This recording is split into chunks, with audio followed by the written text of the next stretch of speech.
ఇప్పుడు west India company ఏం చేస్తుంది? అదే చేస్తుంది. వెస్ట్ ఇండియా కంపెనీ ఈరోజు తెస్తున్న చట్టం కూడా అలాంటిది. అంటే వాళ్ళకి వ్యతిరేకంగా మాట్లాడిన వాళ్ళను లోపల పెట్టే కార్యక్రమం. ఆ రోజు నేనేమంటున్నా, ఆ రోజు ఉన్న మేధావులకి ఈ ఆరోపణలు వస్తే దిగిపోయి ఎల్కే అద్వానీ గారి గురించి రఘు గారు ఒక చిన్న ఉదాహరణ చెప్పారు. నేను కూడా ఉదాహరణ చెప్తా. ముంబై అటాక్స్ అయినాక శివరాజ్ పాటిల్ గారు రాజీనామా చేశారు. పహల్గామ్ అటాక్ తడిపారైండ్రు అమిత్ షా గారు. నైతికంగా వారు ఇలాంటి హోంమంత్రి ఇలాంటి పదవులు పొందడానికి అర్హురా? తడిపారైండ్రు. అంటే రాష్ట్రం నుంచి బహిష్కరించబడ్డారు కోర్టుల ద్వారా.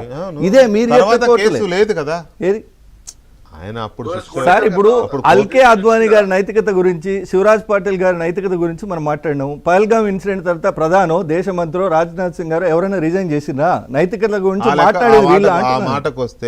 ఆ మాటకొస్తే తమ శాఖలో ఏదైనా తప్పు జరిగితే నైతిక బాధ్యత వహించి రాజీనామాలు చేసి తప్పుకునే జమానా ఎప్పుడో పోయింది అన్ని పార్టీల్లో. రఘు ఇక్కడ ఆయన అనేది ఏంటంటే, జైల్లో ఉండి పోటీ చేసే అధికారము రాజ్యాంగం కల్పించింది. అటువంటి దాన్ని ఈ బిల్లు శాసిస్తోందో లేకపోతే తొక్కిపెడుతోందో, కక్ష కోసమో తీసుకొస్తున్నారు అనేది మహేష్ గారి మాట. అఫ్కోర్స్ కేసీ వేణుగోపాల్ మాట అదే, టోటల్ విపక్షాల మాట అదే. ఈ కక్షపూరితమైన ప్రత్యర్థి పార్టీలను ఆడించడం కోసం తెస్తున్నారు ఈ బిల్లు అనే దానికి మీ సమాధానం ఏంటి? చట్టం తెచ్చేది ఇప్పుడున్నటువంటి ప్రభుత్వము. నెక్స్ట్ ఎవరు వస్తారు ప్రభుత్వము అంటే శాశ్వతంగా బీజేపీ వస్తున్నారు, వాళ్ళంతా ఒప్పుకుంటున్నారా? బీజేపీ ఇంకా జీవితకాలం బీజేపీ ఉంటుందా? కాంగ్రెస్ పార్టీ ఇంకా రాదా? రాహుల్ గాంధీ ప్రైమ్ మినిస్టర్ అయినా కూడా ఇదే చట్టం ఉంటది కదా. వాటమని ఎందుకు అంగీకరిస్తున్నారు వాళ్ళు? నెక్స్ట్ వచ్చేటువంటి 50 ఏళ్ళు బీజేపీ ఉంటుందని మేము అంటామండి. మేము ఉండాలని కోరుకుంటాము. కాదు వద్దు మీరే ఉంటారని వాళ్ళు కూడా అంటున్నారు కదా.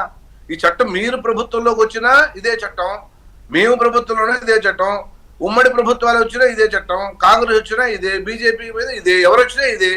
దేశం కోసం చట్టం ఇది, ఒక ఇండివిజువల్ కోసం కాదు కదా. మీరు రేపు అధికారంలో రారని గ్యారంటీయా మీకు?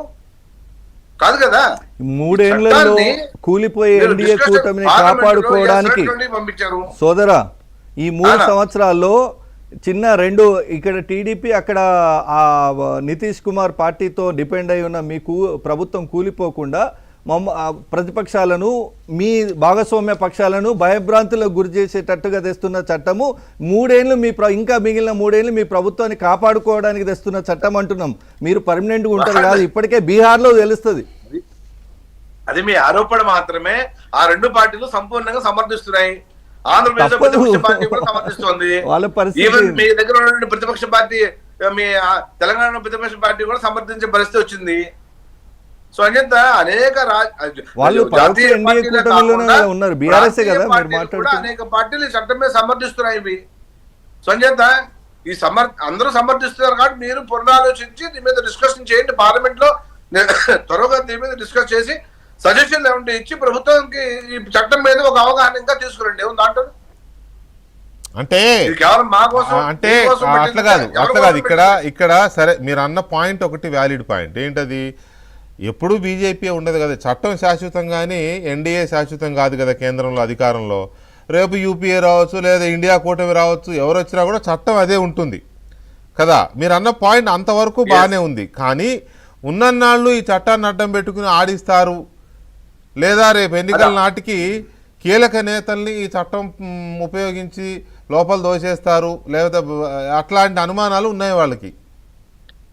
అనుమానాలకి మనం ఏం చేస్తాం? ఇది ప్రభుత్వము అలా అంటే గత అనుభవాల దృష్ట్యా అనుమానాలు అనుకోండి. ఇప్పుడు నితీష్ కుమార్ పార్టీ మీద, లేదా కనుక దేవగౌడ గారి పార్టీ మీద, లేదా కనుక చంద్రబాబు నాయుడు పార్టీ మీద కాంగ్రెస్ కి ప్రేమ ఎందుకు ఉంటుంది? వాళ్ళ గురించి వాళ్ళు చూసుకోవాలి అంతే. ఈ పార్టీలు, ఈ రీజనల్ పార్టీలు, కూటమిలో ఉన్న పార్టీలు సమర్థిస్తున్నాయి, కూటమిలో లేని పార్టీలు కూడా సమర్థిస్తున్నాయి ఈ బిల్లుని. సో కూటమిలో లేని పార్టీలు సమర్థిస్తున్నాయి అంటే గత్యంతరం లేక సమర్థిస్తున్నాయి. కూటమిలో లేని పార్టీలు ఎందుకు సమర్థిస్తున్నాయి? బొత్స సత్యనారాయణ గారు అన్నాడు ఇవాళ, చెప్పేశాడు, ఇండైరెక్ట్ గా చెప్పేశాడు వాళ్ళ మద్దతు మీకే అని. ఇండైరెక్ట్ గా ఏమంటే ఎన్డీఏ అభ్యర్థికి మెజార్టీ ఉంది కదా, ఏకగ్రీవం అయితే బాగుంటుంది కదా, ఎందుకు పోటీ అని. అంటే దాని అర్థం ఏంటి? ఇక్కడ కేటీఆర్ గారు ఇండైరెక్ట్ గా ఆ సెన్స్ వచ్చేలాగానే, డైరెక్ట్ చెప్పలేదులే కానీ ఇంకా ఇండైరెక్ట్ గా అర్థం చేసుకోవడానికి అర్థమవుతోంది. సో ఈ సిచ్యువేషన్ లో పుల్లారావు గారు